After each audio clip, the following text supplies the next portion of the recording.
నిజంగా ఇది జరిగిందా లేదా అనేది చాలామంది ప్రశ్నిస్తున్నా కూడా బీఆర్ఎస్ చాలా తేలిగ్గా అంటే కేసీఆర్ గారు ఒకసారి ప్రెస్ మీట్లో మేము అడిగిన ప్రశ్నలకే ఏది పెద్ద కేసే కాదు దాని గురించి అంతా మీరు పిచ్చి పిచ్చిగా ఇప్పుడున్నటువంటి ప్రభుత్వం గేమ్లు ఆడుతుందని చెప్పేసి మాట్లాడడం జరిగింది.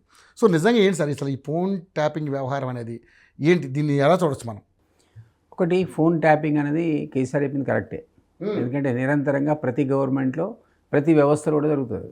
ప్రతి వ్యవస్థలో చాణక్యుడి కాలంలో కూడా రాజనీతిలో అదే రాశాడు, గూఢచారులు పెట్టుకో, ఇన్ఫర్మేషన్ తెచ్చుకో, పరిపాలన కావాలంటే గూఢచారులు ఉండాల్సిందే అని చెప్పాడు కదా చాణక్యుడు అప్పుడు ఆ రోజుల్లో. సో ప్రతి ప్రభుత్వం కూడా ఇంటెలిజెన్స్ నివేదికలు మార్నింగ్ క్యాబినెట్ మంత్రులందరికీ సీల్డ్ కవర్లో వస్తాయి.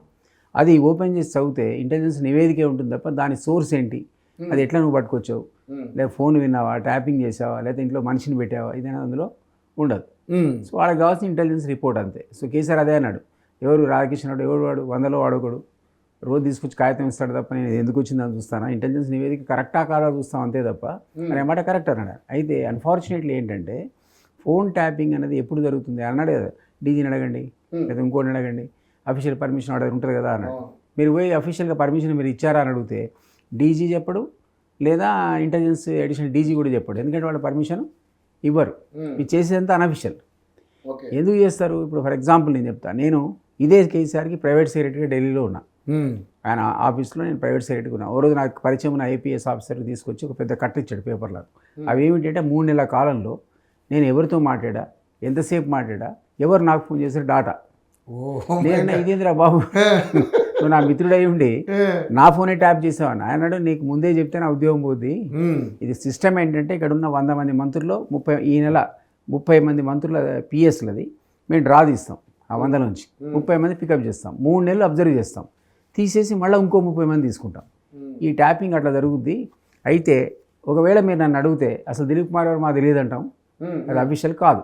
ఒకవేళ ఈ చూస్తున్న డాటాలో ఏదైనా ఇన్క్రిమినేటింగ్ ఎవిడెన్స్ ఉన్నా, లేదా దేశ భద్రతకు సంబంధించిన అంశాలున్నా, అంటే they are not bothered about your corruption, they are not bothered your personal calls, నువ్వు ఎవరికి చేసావు, ఏం మాడవు, నీ బంధువులు, ఈ వాళ్ళకి సంబంధం లేదు, ఈ ఆస్తులు పాస్తులు అమ్మకాలతో సంబంధం లేదు, అది వాళ్ళు వింటారు మర్చిపోతారు.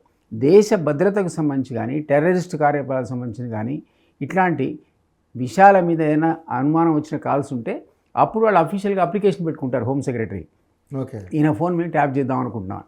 హోమ్ సెక్రటరీ పర్మిషన్ ఇవ్వాలి.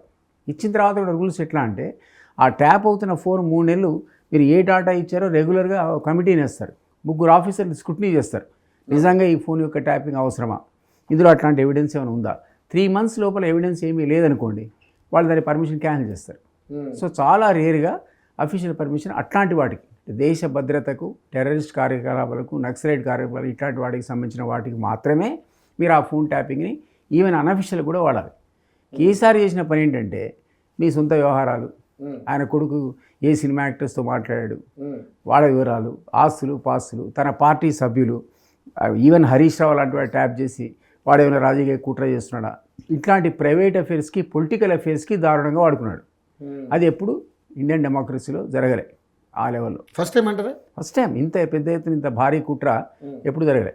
వాళ్ళే పలానా కాన్స్టిట్యున్సీకి డబ్బులు మా వాహనాల్లో తీసుకెళ్ళాం, క్యాండిడేట్కి అప్పచెప్పాం, పలానా దగ్గర వాళ్ళది విని పోయి ఆ డబ్బులు పట్టుకున్నాం అంటే గెలిచిన వాడు గెలిచినట్టు కాదు, ఓడినవాడు ఓడినట్టు కాదు, 100 కోట్లు తరలించారు వీళ్ళే.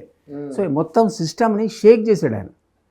ఈ పర్పస్ కోసం కాదు, మీరు అన్అఫీషియల్గా చేసినా కూడా దేశ భద్రత కోసం చేయాలి, దాంట్లో ఒక మొరాలిటీ ఉండాలి. అంతేగాని ఇష్టం వచ్చినట్టుగా ప్రైవేట్ అఫేర్లో మీరు దూరి మీ వ్యవహారం నా వ్యవహారం కూడా వినడానికి కూడా ప్రభుత్వం పూనుకుంటే అంతకంటే దారుణం ఏముంటుంది, ప్రైవసీ లేకుండా అయిపోయింది కదా. సో ఆ విషయంలో ఆయన పెద్ద బ్లండర్ చేశాడు. అది ఆయన ఆదేశాల మేరకు, కొడుకు ఆదేశాల మేరకు తప్ప ఆఫీసర్లు చేయరు.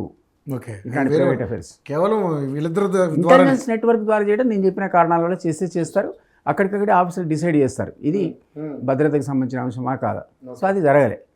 ఓన్లీ ప్రైవేట్ అఫేర్స్కి, పార్టీ అఫేర్స్కి, ఇతర పార్టీని కూల్చడానికి, గెలిచేవాడిని ఓడగొట్టడానికి, ఓడేవాడిని గెలిపేయడానికి వీళ్ళు వాడారు.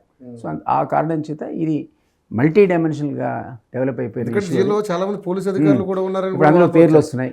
ఆ రకరకాల ఆఫీసర్లు, ఐపీఎస్ వాళ్ళు, ఐఏఎస్ వాళ్ళు, వీళ్ళందరూ రేపొద్దున ఈయనిచ్చే స్టేట్మెంట్ ప్రకారంగా వాళ్ళ పర్మిషన్, ఓవరాల్ పర్మిషన్ ఇచ్చినా కూడా రేపొద్దున వాళ్ళ కేసు పెట్టాలి కదా.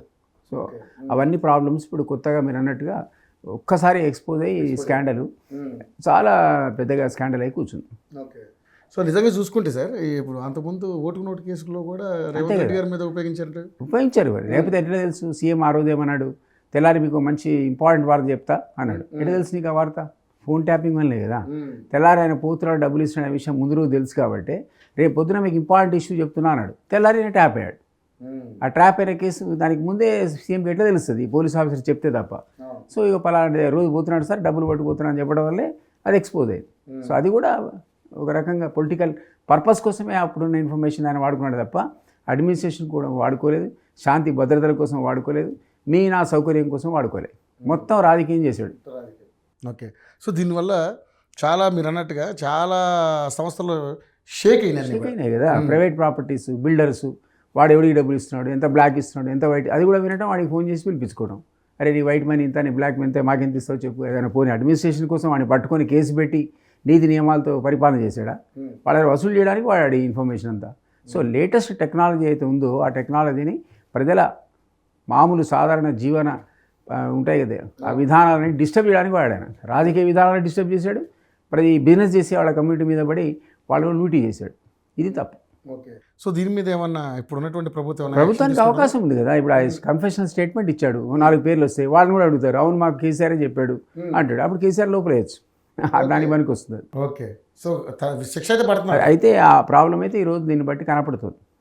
రకరకాల కన్ఫెషనల్ స్టేట్మెంట్ ద్వారా కొన్ని ఎలక్షన్స్ క్యాన్సిల్ కూడా కావచ్చు. ఎలక్షన్ కమిషన్ సీరియస్ తీసుకుంటే 100 కోట్లు పలానా కాన్స్టిట్యూన్సీలో మేము పెట్టాము, జీవన్ రెడ్డి అనే ఎమ్మెల్యేకి మేము 100 కోట్లు ఇచ్చాము అన్నాడు. 100 కోట్లు ఏం చేసి ఉంటాడు? పంచి ఉంటాడు కదా. 100 crores డిస్ట్రిబ్యూషన్ కోసం పోలీసు అది చేసినాక జీవన్ రెడ్డి గెలిచినట్టు కాదు కదా. ఒక్క ఎలక్షన్ రద్దు చేయాల్సి ఎలక్షన్ కమిషన్ కూడా ఇది మంచి మెటీరియలే. సో ఒక్క ఎలక్షన్ క్యాన్సిల్ చేశారనుకోండి, 50 రోజులు ఓటుకు నోటు ఇచ్చే పరిస్థితి కూడా ఉండదు. సో జరగాలని కోరుకుంటాం మనం ప్రజాస్వామ్యవాదులుగా.